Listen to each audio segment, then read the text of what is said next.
Hello, my name is Esmeralda D'Souza Obwaka, and I'm so honored to be part of the Kayana community.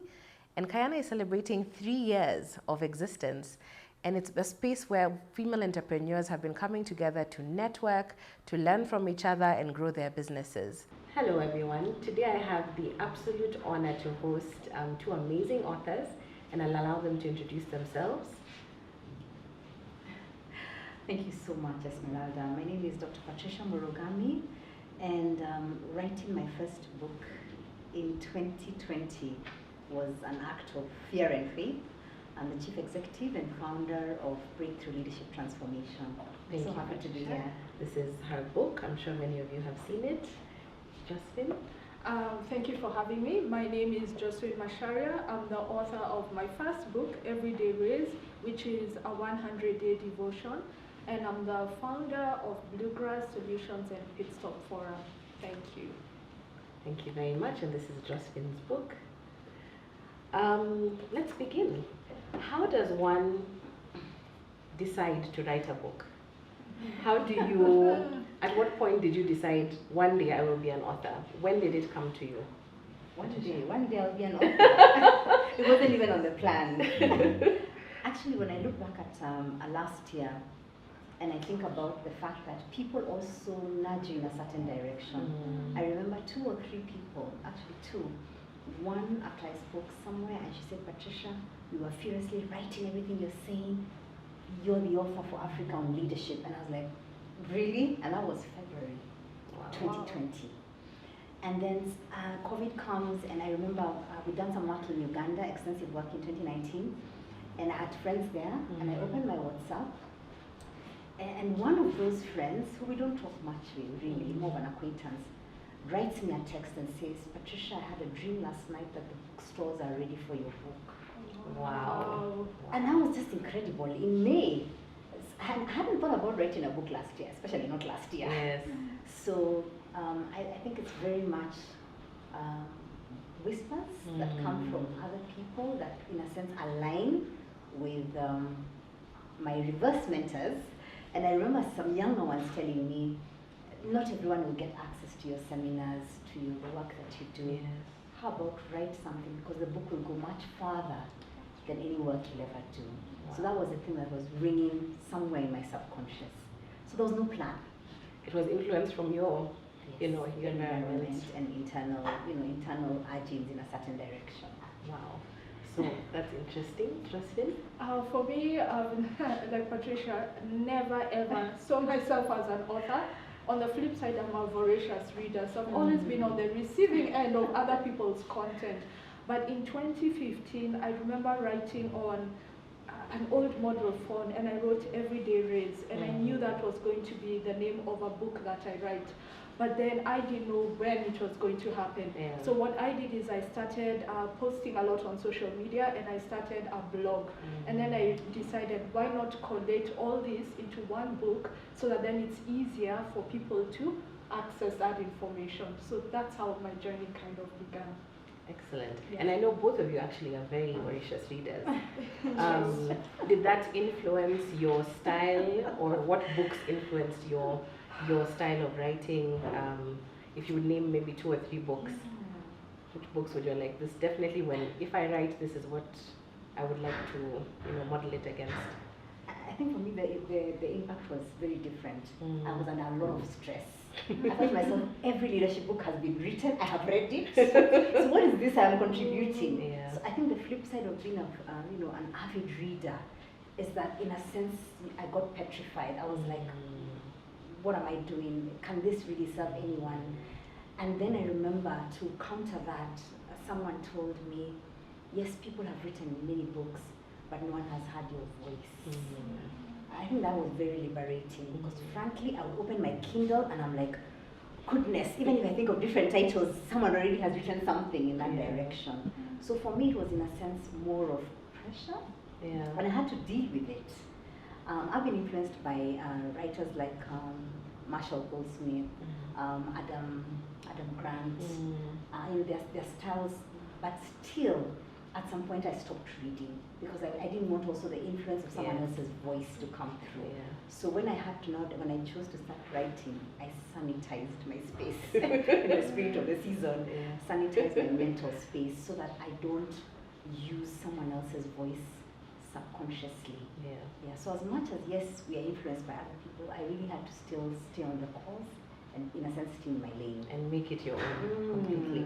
I love the word you use, influence. Hardly, I would not call it influence. It's more of, to add to what she said, fear, imposter syndrome. You feel like, I don't know that I can, and the thing with a voracious reader is that you're also a critic undercover, whether you like it or not. So now you're thinking, this is what people will do to my book. So it's very easy to be there like, maybe I'll write it in the next 5 years, right? So one book that inspired me was Chicken Soup for the Soul by Jack Canfield. And I love that it's a collection of short stories. If you read one for 2 minutes, you're inspired and you're good to go. So for me, that was motivational. I love Brené Brown, if that's how you say her name, because of being vulnerable. I mean, she goes deep. So those are some of the things that told me, you know what, it can be done.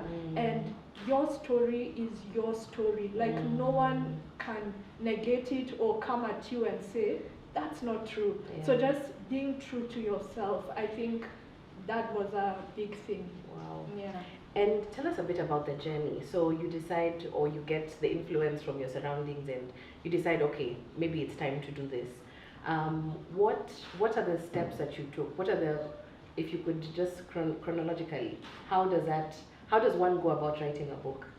Okay, I think for every author it's different. Mine was a very cathartic experience where I had to go back first to journals that I had been collecting with all these stories and messages I'd received. So I'd always write whether it's a lesson I learned. So I collected all that. And to be honest, I'd like to call myself, I was a lazy writer at that point in time. I'm thinking, I have everything here, just select and we are done. I'll have like 80 devotions, I only have to think of 20. But what I didn't know was that going back to those journals, I had to go to places where either went through something and I didn't deal, I didn't heal. So it's amazing that before I wrote this book, which will change lives, the life-changing experience needed to start with me. So for me, it was gathering journals, putting together the material, and then going back now, because mine is a devotional, I had to spend, I felt like a theological student.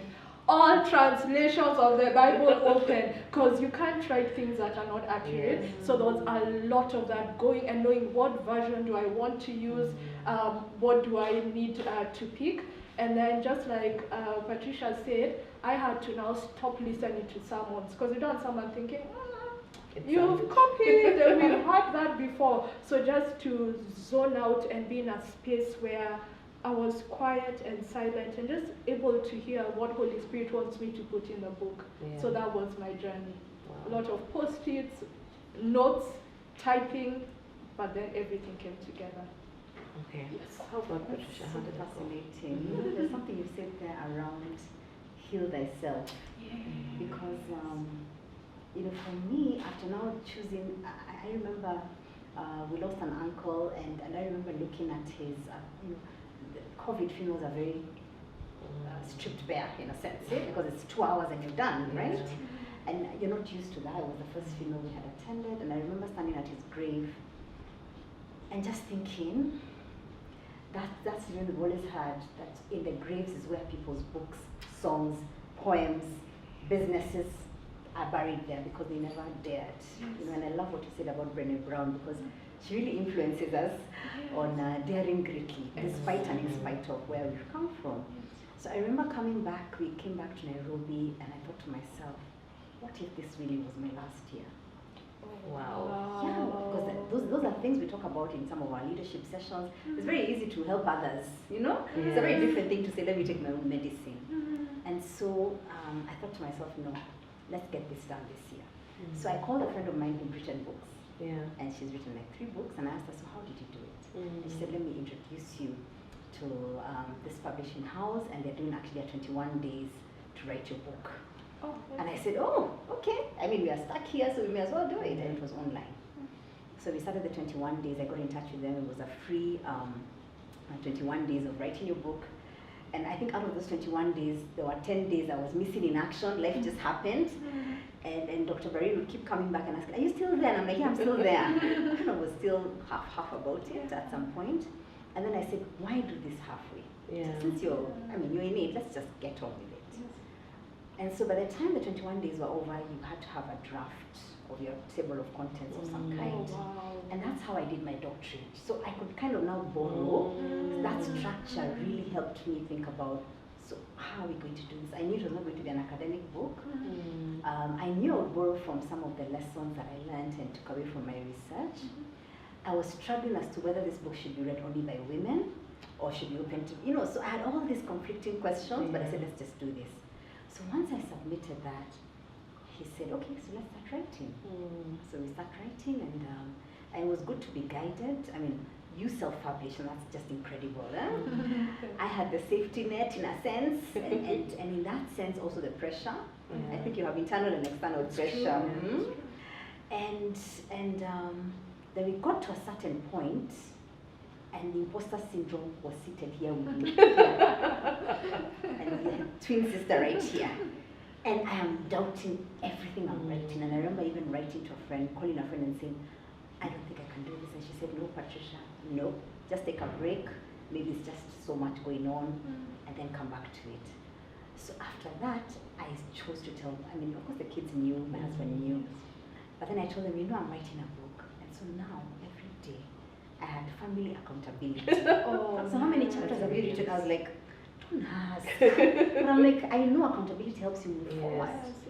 So ultimately, I realized now we have to launch this year. The country opened up. And I remember calling the publisher and saying, December 5th is the day we are launching. He said, which year? I said 2020. He says, really? Then these are the deadlines. So now I had to work around the clock. And really I must honor my children, my husband. Our youngest at the time was 6. She said, Mommy, I'm not going to sleep until you press send. Oh, wow. And I remember I was in the dining room, I was typing there, beating away the mosquitoes, trying not to fall asleep. But she was there on the sofa, almost rolling off the sofa. And I knew I cannot procrastinate this anymore. So that day, press send, then I took her up. And that was like draft 2 or 3 now. So the process was really important to be held accountable.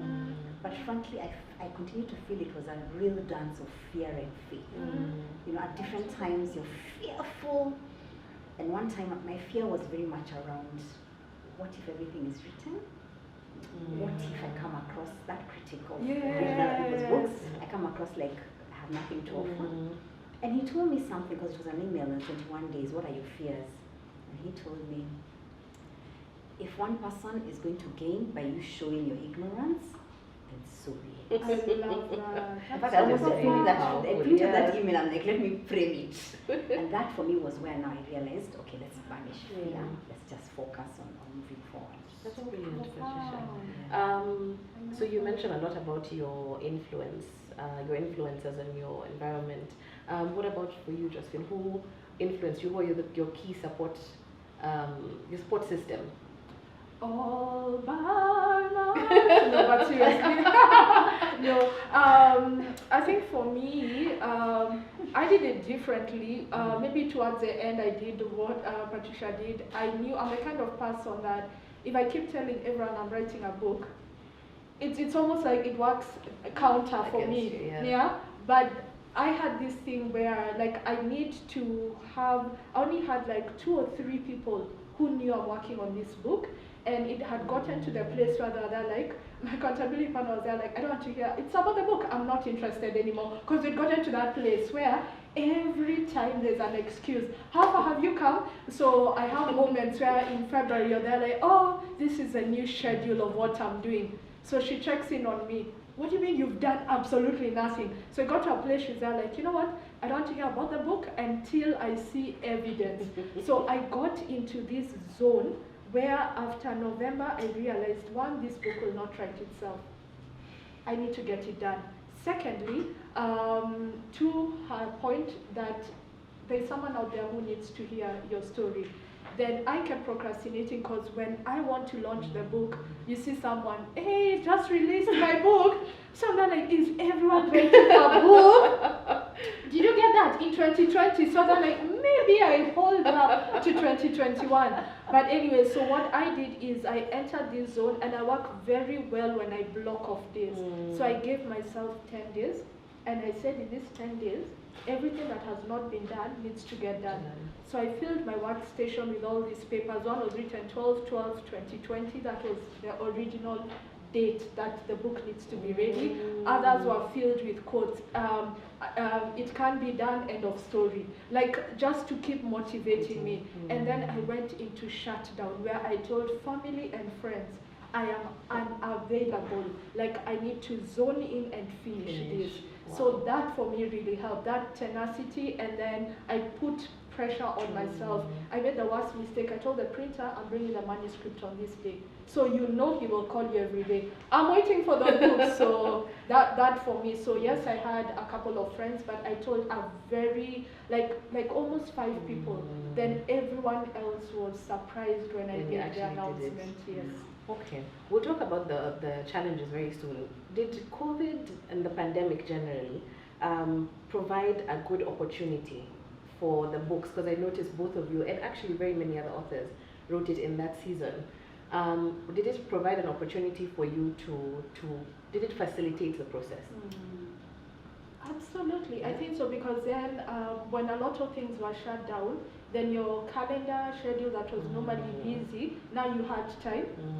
Which means that excuse has been removed that I don't have time. So yes, it helped with time, but in a way, it also made it slightly harder in the sense that now you had to confront your deepest fears. So there's nothing to latch on to. Your excuses have been removed. So it was a bit of both, but definitely it worked more on the positive side. Yes. And I noticed your books also, both of you actually, are books of hope and encouragement, and it was very necessary during the pandemic and more so even after. So was it the same for you in terms of opportunity? It was, and you know, at the time we launched a podcast, and out of the podcast, people would tell me, so write these things, you know, and I'm like, yeah, maybe, eventually, but the big pause to stop, people who lost their lives, and then the fact that mental well-being was at an all-time low. So, you know, just thinking about all those things, I kept asking myself, how can I be a solution in a year such as this? And how can I just do something that maybe I'd never have thought of? Last year was my year of courage. I named the year a word, telling you, this is the real courage. Writing a book. Oh yes. I mean, I look back, it's not even like the doctorate, especially if it's a book that's going to be read by many people, sort of an academic practice of some kind. So it was very much in response, but also deeply asking myself, you know, in my prayer and my meditation every day, you know, what will I live this year? What will I live, L-E-A-V-E, in this year that will help others live, L-I-V-E? Wow. Because I know that being able to rise is not easy, and then we're seeing that again in 2021. So certainly COVID was some kind of catalyst. Question now about the challenges.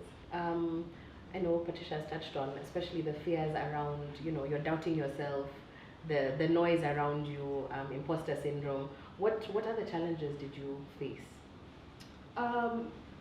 I self-published, so it was I was discovering as I move along.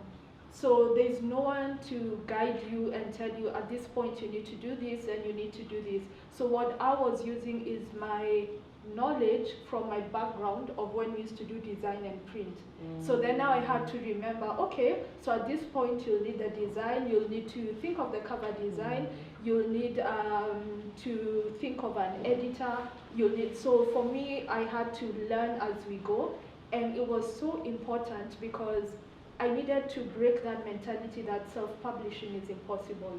Like I needed to show people it can be done, and it was so imperative that I do it with a level of excellence and just document the whole process. So it was interesting because just when you think you've covered all bases, you're reminded, oh, do you have your ISBN number? What? You need that? And you're thinking, oh my goodness, it's December, they're closing shop. So I remember the day I called them for my ISBN number, I was told, Madam, what were your department wameenda holiday? And they're like, no, this is not a January book. Like, it's got to come out in December. So just not knowing the steps to follow and when, that was a bit challenging because then I can't put my entire focus in writing the book. Then the next thing was design. And I remember telling Patricia where I had been referred to a very good designer until I opened the design and I'm there like, you're kidding me. This cannot be, because I used to do design, I'm there like, I would have designed it myself. And it was so bad. And I remember thinking, okay, you know what, I need you to rethink this. And you know, you pen a long email, right? And he comes back to me and says, I don't think I can do it, I'm refunding your money. And I'm like, no. So start from square one. Yeah. And then the other thing was I was very particular on the paper I wanted to use, and there was a danger that we may not have enough for the copies I wanted. And COVID being COVID, they said maybe we'll have to wait another 6 months to a year for this paper to come in. So if you do go with this paper, you risk the reprint looking totally different. Yeah, so those are the challenges I can remember top of mind. Yeah, if I remember anything else, I'll add. Okay. Patricia, I really resonate. For me, it was, you know, when you're driving, the lights just in the dark, you just see that far. Yes. Yeah. And if you don't know the road, I mean, you're really struggling to figure out where you're going. Having the publishing team made a very big difference. And because of that, then what happened is that they would guide me as to the next step, and the next step, and the next step. So in a sense, I allowed myself, lesson number one, allow yourself to be led. That was a really big one for me. Lesson number two, I realized how I thought I was a recovering perfectionist. And I know that perfectionism is the highest form of self-abuse. I talk about it in the book. But, you know, when I was editing, reading the edits, I'd be like, no, I actually thought I could, can we insert this now? It's like, now we stop. There'll be times for reprints, there'll be times for, so also to recognize, you know, that you have to keep within, yes, the level of excellence, but if you continue editing new epiphanies, new insights, you may never finish, which is actually what happens. Lastly, because of COVID, I mean, I was very clear, I wanted the book to be easy on the eyes. You know, I walk into Textbook Center and I'm like, I can't buy this one, I will never be able to read it. So I really wanted a book that's easy on the eyes, so we agreed on the fonts and the color and all. And then now, we were to launch December 5th. And the event is set, we've even booked the hotel, everything is done. And I remember really this dance of fear and faith. I saw my book the first time printed the night before at 8:30 p.m. But I trusted the publishing house, I trusted them fully. And I've heard of people launch books without a book. But I'm happy I had that story after, because I did not want to claim that narrative, even in a fearful way, to say, I don't want that. So that also was, I remember the books arrived and I was like, oh my goodness, it's actually here. I'm almost like hugging every page. Such a good feeling. And then we wanted to tie it with a red ribbon because it's Christmas, and you know, I think Christ has been removed out of the Christmas, and this was December 5th, so once the publisher left, now I sat there with my girls. It was a family thing, and we started now tying ribbons across each book. We had 100 guests coming in, plus or minus. So we probably slept at 1. Wow. But when we woke up the following day, I said, what? And then they were practicing their speeches. It was a real family event. And really that point around covers and designs, we also really struggled. And I think that's a journey for a lot of publishers. Because we thought about the design in the last minute, in the last phase, and then you're like, no, that's not it, no, that's not, in fact, I see the progression to where we are, and I still think we have a way to go, but I think also to allow yourself to just figure it out, to say no, just as you did, to say maybe this, and even that was a family affair. I remember telling my husband, George, I know the cover should have someone climbing. Yeah. And by the way, even the title Rise, we probably chose that title in the last 3 weeks. Wow. I knew it was your next best self all along. Yes. And then he told me, because he has a marketing background, just have a one word that resonates. And because the formula is really raise your heart, head, hand for a higher purpose, I thought, okay, maybe raise, no, not quite. Rise. So all these iterations were like an English class at home. So to also allow other people to help you along the way was a very big lesson for me. To not take feedback personally. It was also a very want to depersonalize it. To actually say, I actually want you to tell me what is it about this book that can improve even before we go to print. So lots of personal lessons, but also from a process perspective, great lessons. Which were challenges. I just want to add on to what you say, because that's so true, learning to take, because when you're working on your book, like you know the message you want to pass across. I remember when I first gave the first batch of stories to the editor, and he calls me back and he tells me, I need you to stop writing. They're like, that's not what I want here. Like, I want us to rechange. And they're like, no, but like this is the format in my head. So, but then just to be open to that, and it can play on that fear where you're there like, so if the publisher or the editor is seeing a mistake in your head, you know, you over magnify it, and they're like, so what will other people think? So you just have to keep going back to that place where, like, I'm already on this journey, and the end is the end. Like, we are getting to the finish line. Like, we're not giving up halfway. So I love what you said. You mentioned the feeling when you saw the book. What was it like for you? First of all, it was so, I think now when the first design did not work, I now did something that's totally against me. I just said, you know what? I briefed the new design and I told him, Dennis, I need you to just work on the design and do not show me until we are editing the inside pages, which was a risk. But because I'm that person who will want to change a comma, a full stop. Is it a line? What shade of color? I don't think that's teal enough. Could we now try fuchsia? As in, and I know I'll be labor. Like really, like honestly, if you ask people who spends time studying the cover, it's the inside, So I knew I'd waste time on non-significant things. So the day I saw it, and this is me, I'm thinking, God, I pray I love it. I was there like, I actually do. So I mean, it was, I can't explain that feeling, because what my printer did is that he gave me 5 copies of the actual book before they started printing. And I kept thinking, I have a book. I think the hardest part is when you look at the back and you see your photo, you're there like, I can't explain. I don't know if you felt, I don't know if you, it's a feeling, it's just, I can't explain it. No, it's true. So true. How does it feel like when you get feedback? What have been your proudest moments or your most valuable, you know, there's feedback you can get from people like, you've changed my life. What are those moments that you got goosebumps and I see you? What were those moments for you? Oh my goodness, there are incredible moments on multiple levels. Let me see if I can just highlight 2 or 3. One, there's been a lot of posts of people taking videos as they unravel, because if you buy it from us directly, I autograph it and we wrap it still, even to date. Oh, wow. Because I believe that first and foremost, deep down, I really would love that Africans become more avid readers. It's a personal mission. And I also know that leaders who don't read cannot lead. Whether that's a tongue twister, and I come from the slopes of the mountain, so I'm likely to have said that the wrong way. Leaders who don't read cannot lead. So that's really deep inside in terms of why are we doing this.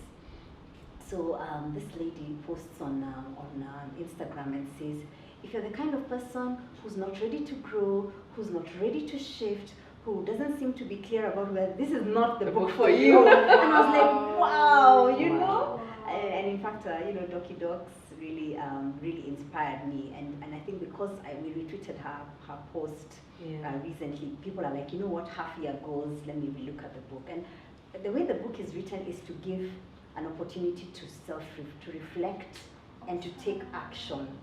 Because of being a certified coach, I realized that not everyone may have a coach. But in fact, she says it, this is a coach that's one piece of feedback. A second one is a close friend who told me her mom got the book and says her mom is in her 70s. And says, I'm learning so much. I wish I knew this when I was your age. She's what, half her age? Yeah. And I was like, wow, not only did she buy the book, but she's read it and she's telling her, don't let fear get in the way, don't. And I'm like, wow, a prayer answered that this has a multi-generational impact.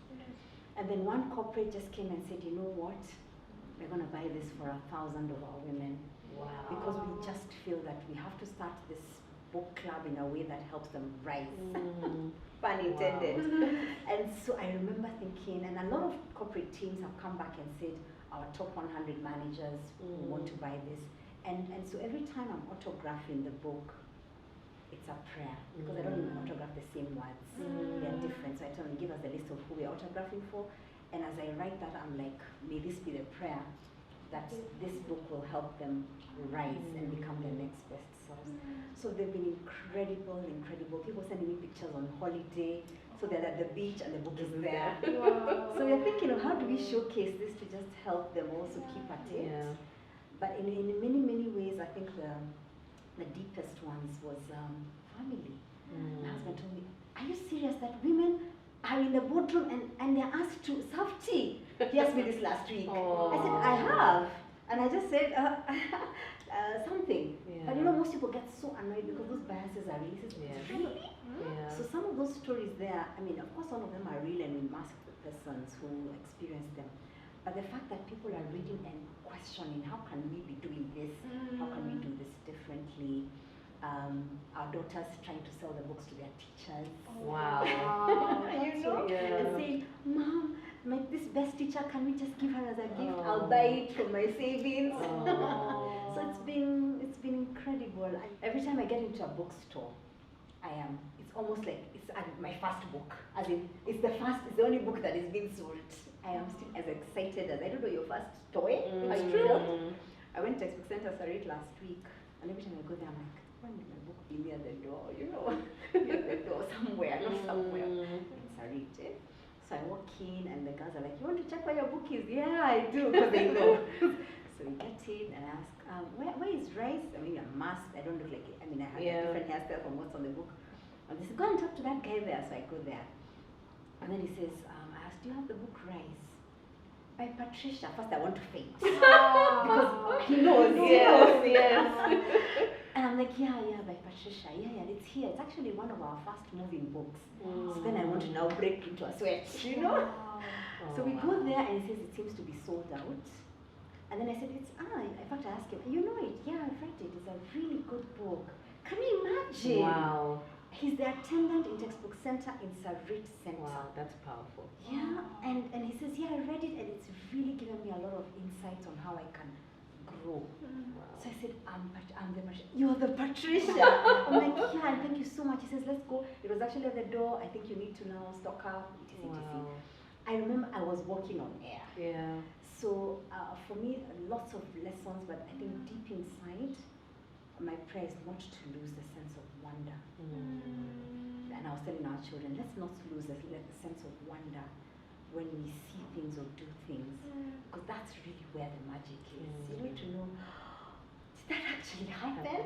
Irrespective of what else is going on in the world. So that's brilliant. What about for you, Josephine? First of all, congratulations. That is such, I love, especially the last part of what you've shared. Wow. I think for me, proudest moments, like Patricia, is you're writing the book and you know you're writing it not for yourself or for your glory, that you know you wanted to impact lives, especially given the season we've had. And for me, it's one, when people were buying the book, and it's funny, I was thinking at some point, I wonder if guys are thinking when I send the book, I say, please take a photo of yourself and send it to me. No, like just the joy of people receiving the book and wanting to take a photo and send it to me, that for me has just been, oh my goodness, like I would do that myself. But then also, my favorite quote by Nelson Mandela, it always looks impossible until it's done. That by me writing this book, the stories and testimonies I have had of people saying, you have challenged me to go out and do, whether it's write a book, start that company. So for me, just hearing those stories was worth me going through all the, you know, the imposter syndrome, the fear and everything. But then other ones that have really touched me are people saying, I got this book and I can't move beyond devotion 50. Or I'm stuck on this because after every devotion there is alone in his presence. And these are 3 questions, and that was the hardest part of the book because I didn't want it to be like, remember we had comprehension book. I remember. And you remember? And then the questions were, so what color was there? You know, just referring. So I didn't want those questions to be so shallow. So just like what Patricia was saying, coaching, I wanted them to take you deep, to make you introspect, to make you question your fears and narratives you've been telling yourself. So I know people who have been stuck on alone in his presence and just had seasons where they are crying. It's caused them to rethink their relationships and certain toxic relationships. So for me, hearing those testimonies, I'm always in tears. People telling me we are doing this as our family, and I'm there like, what? Together with the children, and this is a story they are sharing, this is how they are growing. For me, it's been beyond goosebumps. You're crying, it's a mixture of, never did you imagine that your book, what you wrote, would have that kind of impact. So for me, it's the transformations, the testimonies, just knowing that people are going to rise and be a whole new person. And I love that both of you have very practical books, especially like actually you both have the part at the end where you have to do some work after, you know, you read and reflect, and it's brilliant. Thank you. As we close, and thank you so much for sharing so far, who is this book for and where can it be found? This book is for everyone who is alive. Everybody who is alive, it has a desire, deep desire to rise. It's not for girls only or for women only, it's for any human being anywhere in the world. It's available on Kindle, it's available on Amazon. We are just about to embark on Audibles because I know people are dyslexic, they're blind people who want to really listen to it, and I'm really, really deeply attached to inclusion and people feeling that they can access. They can access. Certainly it's available in the bookstores, Rafu bookstores, Textbook Center, and from us at Breakthrough Leadership Transformation. This book is for anyone who has a deep desire to become their next best selves. Wow. Awesome. Thank you so much. Awesome. Josephine, who is this book for and where can it be found? First, the book can be found at African Book Hub. Absolutely. Yes. That too. Yes, and I know a lot of people thought Keswick, no, not yet. And we also have a number where people can order it from. This book is written for, I'd like to say like Patricia, everyone. For everyone needs everyday rays. As surely as the sun rises, we all need that ray of hope, that ray of encouragement, that ray of motivation. So I love that there's a group of people who chose to do it. They were calling it First 100 Days of the Year. So it's for everyone. It's divided into 5 series. So in there's everyday work, there's everyday love, there's everyday life, everyday God. So it's for you in all seasons of your life. You will find a story that speaks to you. Brilliant. Yes. Thank you so much. And for those who are watching, is there more coming soon? Who knows? That's pressure, yeah? Until it's unfolded, we'll just say little by little. We're Okay. waiting to get more feedback. I think feedback also helps you realize what you can build into. Yeah. So anyone who's got the book, thinking of getting the book, Yeah, let us that would be know. good. Yeah, then Because we'll you have all these topics. Are you doing a part 2 for your leadership, or is it a totally different topic? Yeah. Because you do have certain themes running through your head, Yeah. but you first want to ensure that you're not just moving to the next without fully ensuring that this one has been received and the purpose for this book has been served. Yes, but we'll write our book after yours. Pressure. I love that. So you've heard it from the authors. If you have feedback, please share it with them. If there's a part of the book that you would like them to expound on, or as they do their next ones, please share that feedback. It is so useful. As somebody who has purchased and read both of your books, Thank you. thank you so much for all you've shared. I know this was such a journey. We are so grateful, and you have touched so many lives. So thank you on behalf of everybody who has read it and will read it soon. Thank you so Thank much. you so much. Thank you For for your